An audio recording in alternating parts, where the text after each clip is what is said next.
Well, as we all know, football's a pretty fickle game. A few weeks back, Glenelg was riding high.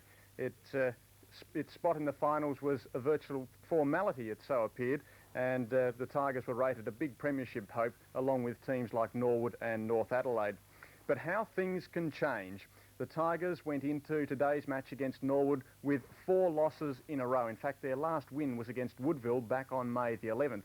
And on top of that, against Norwood today, they were without 4 key injured players.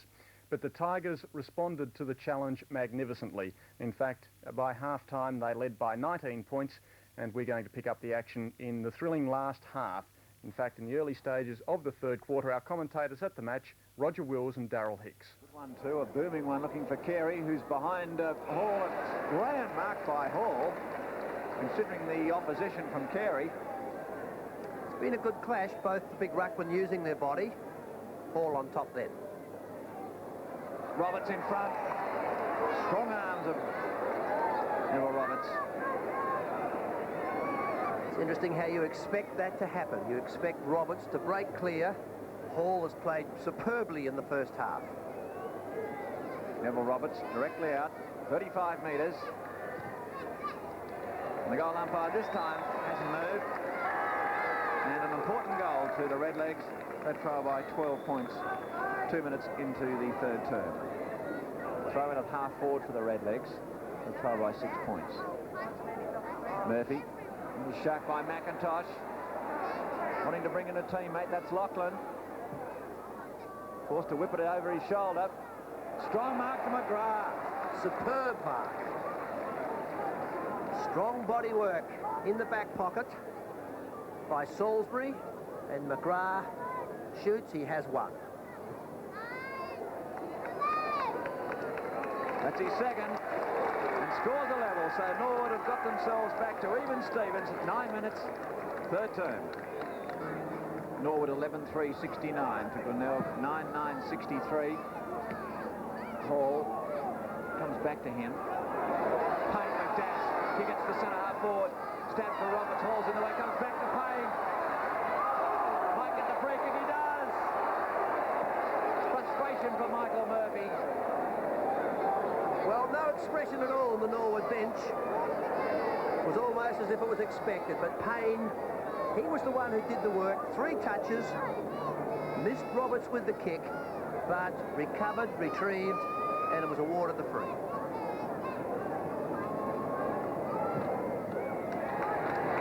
And Payne converts with his second goal, and the Redlegs are really on fire. They lead by 12 points, 14 and a half minutes third term.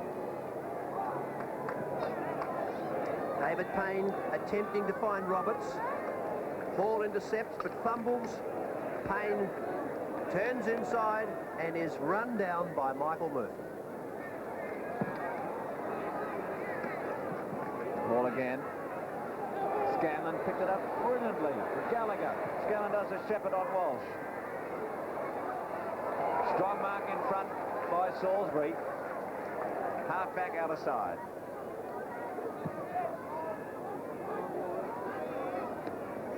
Almost came back to Kernahan. Warhurst the crumbs. Norwood to centre half forward. Roberts should get a shepherd from Payne. He doesn't, but he doesn't need it yet. Hand pass to Fosdyke. Umpire will say throw it in.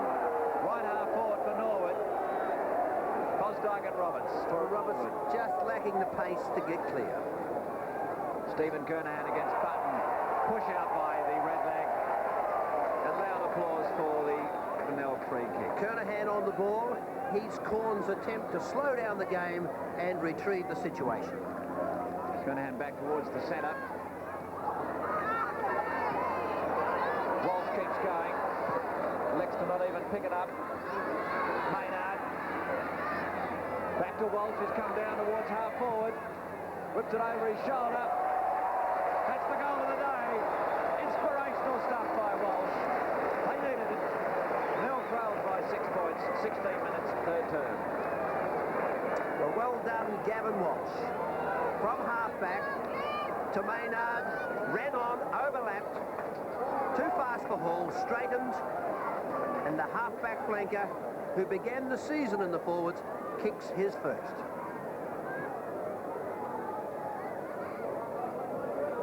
Button. Gallagher only gave it to Walsh. Copping. Blind turn out of trouble by Taylor's a good one to Louchlan. Louchlan drives home. An answering goal by the Redlegs. His second since he came on in the third term. And so it's back to 12 points for Norwood. Good spin turn by Michael Taylor to Peter Louchlan, given too much room, and onto the natural leg, his second, and what an influence it's exerted in the third quarter. Kernahan wins it again. But Gallagher to Ross, so Norwood stream forward. It's meant for Michael Andy, taken by Duthie, under plenty of pressure. Throw it in. And the applause by the Norwood supporters. The fine play by Michael Andy. It's good running, hard play by the big man. Man from behind was Murphy. Only finds McIntosh. Gets a strong Shepherd too. It's down from the goals. Roberts down. Roberts in the goal square. Spins it back to Louchlan, but Walsh is in the way. Walsh heads for the boundary line, and also Hall. That's confidence from Hall. To Duthie, he'll have to hurry. Comes to David Kernahan. Back to Duthie. He's still going. Will take the free kick. Well played by Chris Duthie. That is sterling stuff. That's a tremendous continuous play as he ran to the half-back line. He puts his side towards the centre. From the side is Hine. Norwood by 12 points. To the centre for Thomas. You'll have to hurry. McDermott got there. To Cobbing. To McGuinness. McGuinness will use his pace. He's chased by Ross. He's at centre half forward. And he's online. Back to 6 points in favour of Norwood. This is a great term of football. 20 minutes into the third term. Well, Coach Corns may be saying something to him. It looked like a prayer, but his rover lifted with great pace, straightened, bounced clear onto the natural leg, and blasted the ball forward. 81 plays 75. This time Hine with that height advantage. Button winds up, leaves it for McIntosh. McIntosh working hard. How did he get out of that? Through all legs. Throw in forward pocket for Norwood. The Premiers lead by 6 points.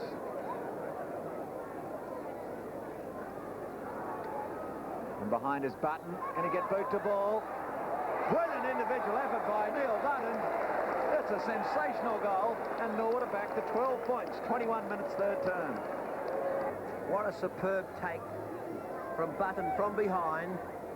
Now strength through the pack. Burst clear. On his own, the left foot. And it's his first goal. Can Glenelg answer with another goal? Kernahan. Cross to McDermott. McDermott to Alan Stringer. David Kernahan is under plenty of pressure. His teammate comes in. Was it too high? Crowd shouts ball, holding the ball, and it goes against McDermott. Free kick to David Payne.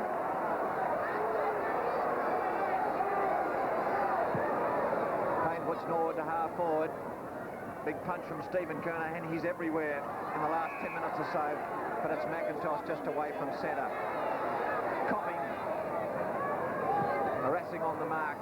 Meanwhile, a player's got himself loose as Payne. Wears it across just out from the goal square. Salisbury's down for the Tigers. It's still in. And he did well to take it down into the pocket, throw in with Norwood in attack. The big full forward, Michael Andy, looking to the umpire for help. He was held down by 4. Button again. Is it another individual effort? Holding a ball on this occasion. Well, 1 out of 2 was worth the try. Michael Murphy. Punch from Stephen Kernahan. Talbot eludes Gallagher. West from behind. Glenelg down through Maynard. Carey's got to wait. Ducks the head, doesn't need it to Gibbs. Gibbs is half forward. Will draw on his teammate. McGuinness. Is he online for a number 2 for the term? That's the countering goal from Glenelg. This is a grand game of football. football, and Norwood lead by 6 points. Well, Glenelg got clear to the unattended Carey. He gave it away to Gibbs.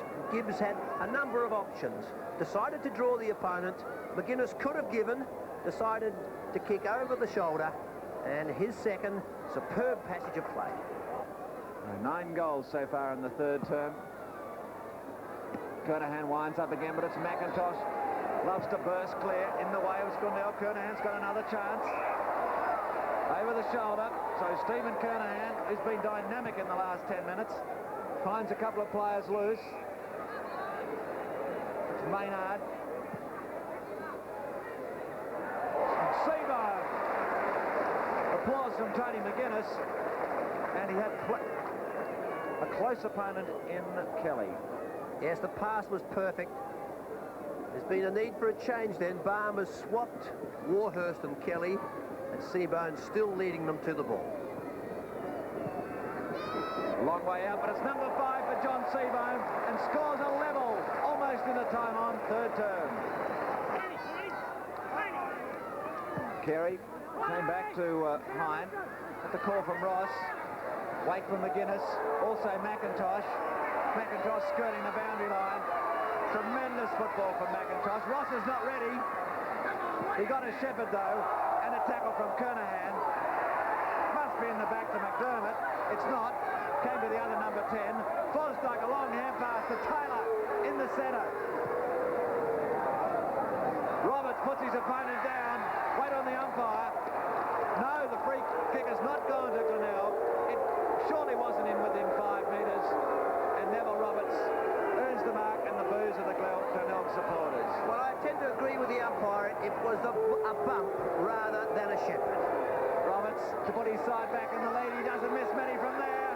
He hasn't. Number 2 to the Redleg captain, and the Redlegs by 6 points. There's McIntosh. Unfortunately, Ross had turned the back. No free given. Watch this superb hand pass from Fosdyke. 20 metres setting up Taylor, and that's why Norwood went clear. Now Roberts, quick use of the body, I think from the side, and Norwood are in. And Norwood by 6 points towards three-quarter time. Fosdyke again with dash. He's got confidence in his pace. Push out by Louchlan on Walsh. Wayne Stringer, the tackler. And the free kick has gone to Louchlan. Well, 2 incidents of beautiful bumping from Norwood. First Roberts, then Louchlan. Unbalanced their opponents. Louchlan has 3, but I think he's too far out to score. He's going to get a bit of extra meterage here. He might be lining up for number 3. It's very close. I think it might be a goal. It is. And suddenly Norwood are back to 12 points. 27.5 minutes. Third term. McGuinness has got himself behind, although Hall's doing the individual effort. He scoops it out and holding the ball against Hall, who removes the mouth guard. Well, umpire Marta proved his courage. A free to Kernahan right in front. And that's a decision that will be remembered.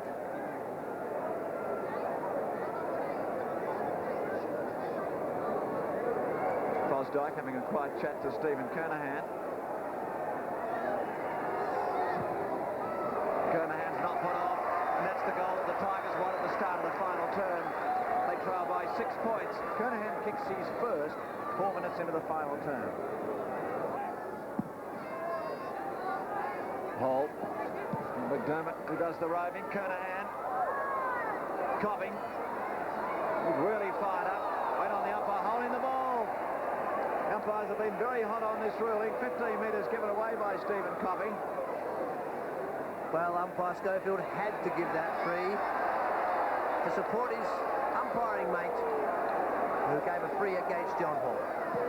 Scanlon puts Norwood to centre half forward. Big pack of players. McIntosh going to kick a goal. No, he hasn't. He almost ends up over the behind line. That's the enthusiasm of Gary McIntosh. Norwood by 7 points. And both teams are demanding an effort to win this game as McDermott clears the pack with a kick in from Hall. McDermott. Good disposal to Walsh.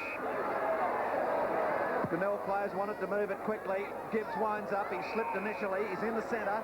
Turns round back towards half forward. Player loses Maynard. Hands up from Copping. Kernahan's there also. Kernahan! Well, he was out of position prior to leaping. A quick movement and the high fly. 2 grabs, and the champion can even the score. That's the replay. 2 grabs, but eyes on the ball.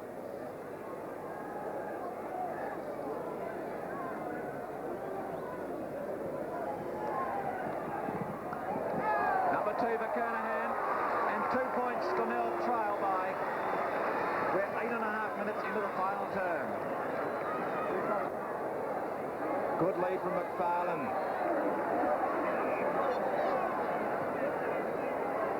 Doothie and Shepherd from McGuinness. McGuinness lurking for that hand pass. Osdike's in trouble with a leg injury.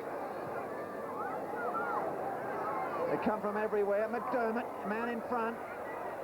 McIntosh. McIntosh chased by McGuinness. Coolness to Winter. We're on the wing. Good strong mark. Is it awarded? Awarded to Taylor. Out on the full. No, out on the full, thank you. And the free kick to Doothie. Winter, brilliant play from Winter. Michael Annie. Half forward, Michael Annie. Roberts, battling with Hall. It's on the ground and it's there! And Norwood are back in front by 3 points. 13 minutes, final term, number 3 to Neville Roberts.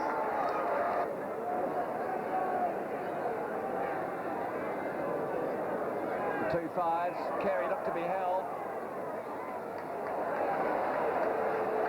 Carey to McDermott.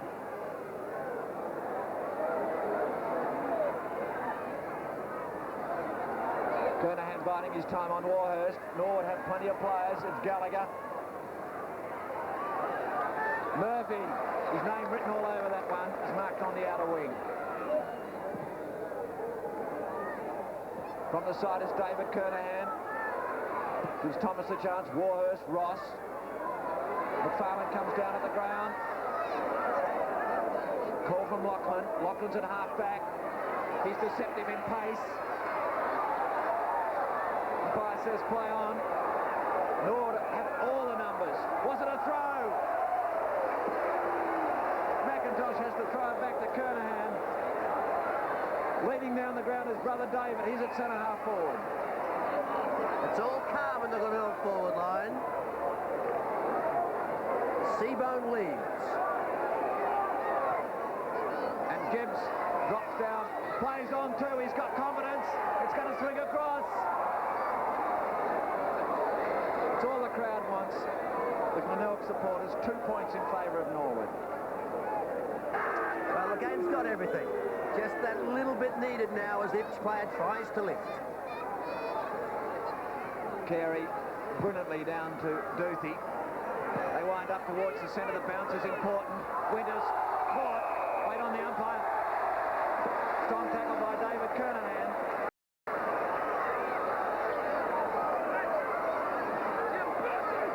Carey trying to create. David Kernahan switching. Copping looks behind to see Scanlon. Scanlon takes the mark. And he's played Copping close with the body. Just got that little bit of extra size to give him the advantage. Louchlan almost recovers. Interception from McDermott. Kick back by Stringer. Flyer in the middle is West. Down is Maynard. Maynard to David Kernahan. He'll have to kick it quickly. Motlop's come down the ground. Goes to centre half forward. Winds up this time. Is he online? Yes, he is! The roof comes off the grandstand. Glenelg lead by 5 points. 19 minutes. Final turn. 6 goals kicked and less the final. They're into time on, and it's as tight as it can be. And punch from Murphy. Murphy again. Didn't go very far. Louchlan drives it to the pocket. Who's behind? Doothy. Doothy drives it back towards the wing. Warhurst. It's the hand pass. He's forced to kick loose. Gallagher's down at half forward. He'll run into the pocket. Squares it across for his teammate and Michael Annie. Elliott on the forward line now. Running down is Salisbury. Salisbury to Hall. Hall gets a good bounce and slams it back to half-back.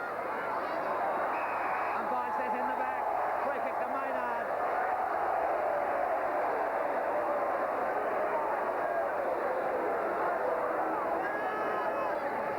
Maynard will put it almost to half forward. Stephen Kernahan, but the man in the middle of the pack is Warhurst. Norwood back towards centre half forward. Good strong mark by Murphy. Superior pace, more mobile. 15-metre penalty. And Glenelg by 12 points to go further forward. We're a minute into time on. Murphy towards the pocket and Seebohm. The man with the pace is McGuinness. Skips it up brilliantly. He's just a magnificent goal.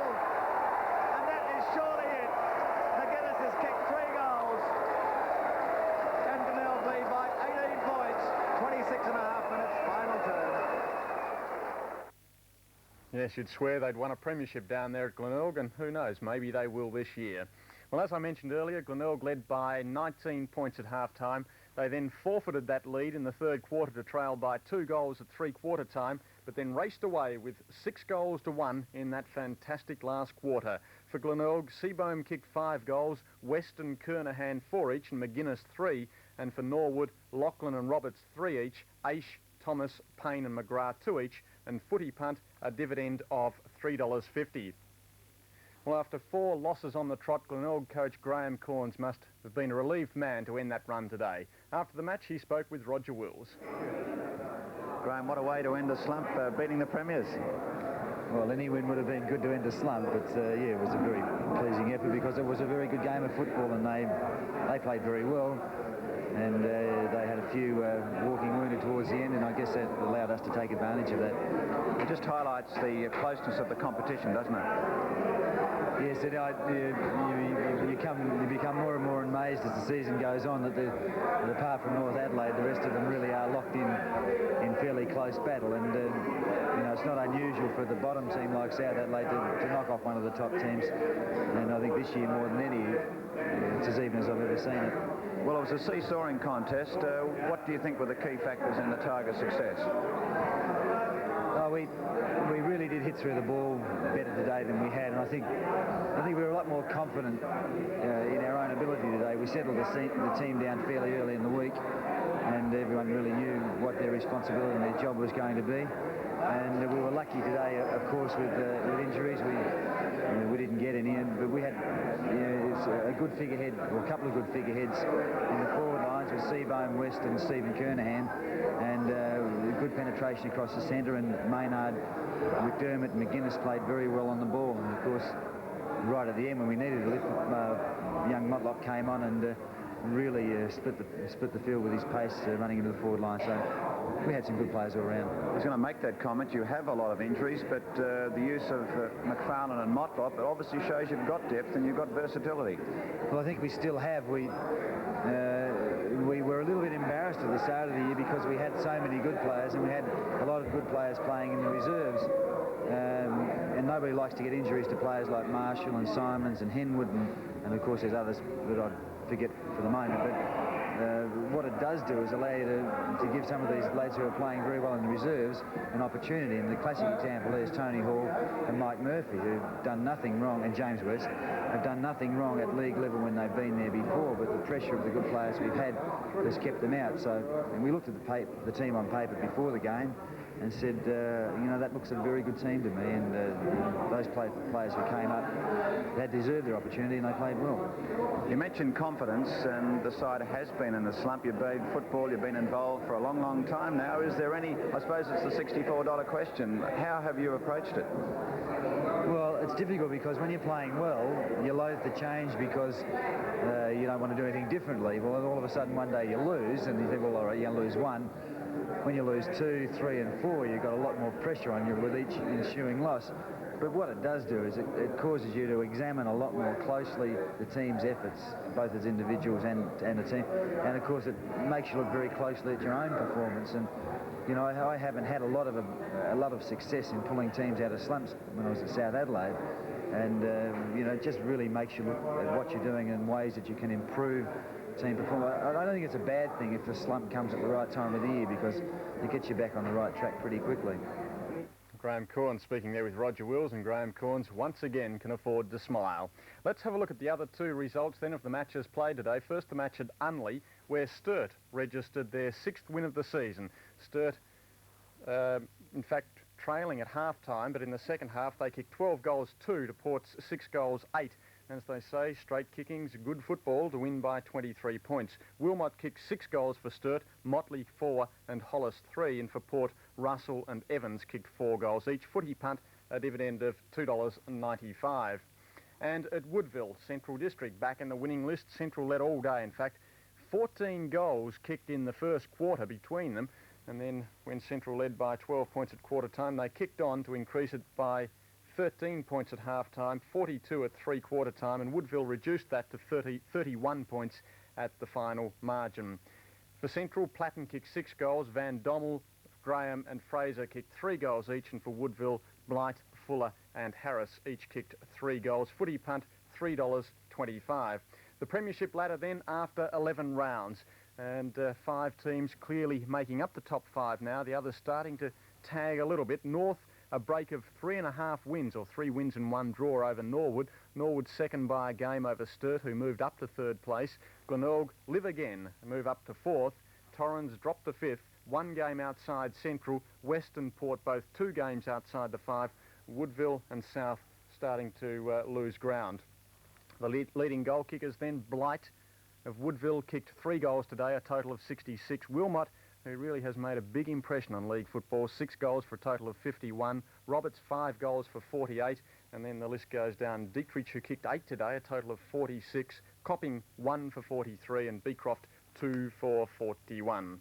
Well, Darryl Hicks once again with me in the studio. Darryl, you had the pleasure of going down to Brighton Road today. What a fantastic match. Well, it was, and congratulations to Coach Corns. He was under pressure, as he admitted.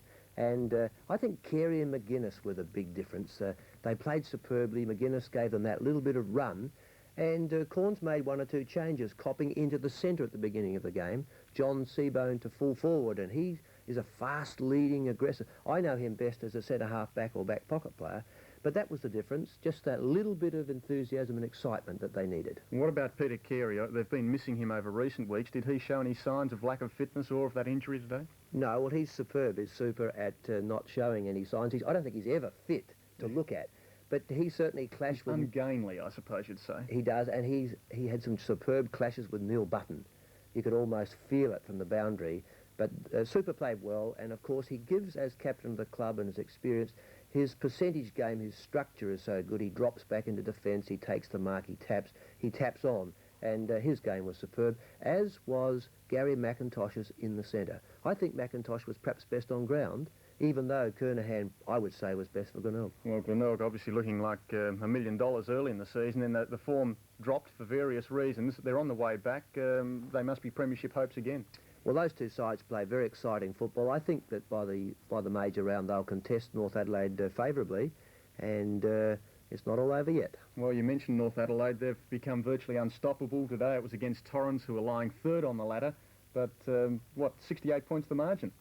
Well, today Mike Noonan's been heard to talk about the multiplier effect, and when you've got too many good players in the team, Mike talked about how it's best to play Riley in defence so you could gradually build a Jarman and put him into centre, and he said, having done that, the multiplier effect occurred.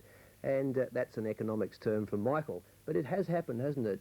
When things are running for you. And I think we expected that Redden, if he could dominate the ruck, They had so many superb running players, North Adelaide, and they're so confident.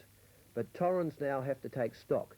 They have come back after a loss in the past, and for Glenn Elliott, next week is a critical game for them, so they have to do it again in 7 days' time. And, of course, let's not forget Sturt. They're moving right up the ladder. They've now had, 5 wins, 1 draw, and just 1 loss in the last 7 games. So a fantastic competition, and we're right on the halfway mark now, so a very interesting 11 rounds to come before the finals.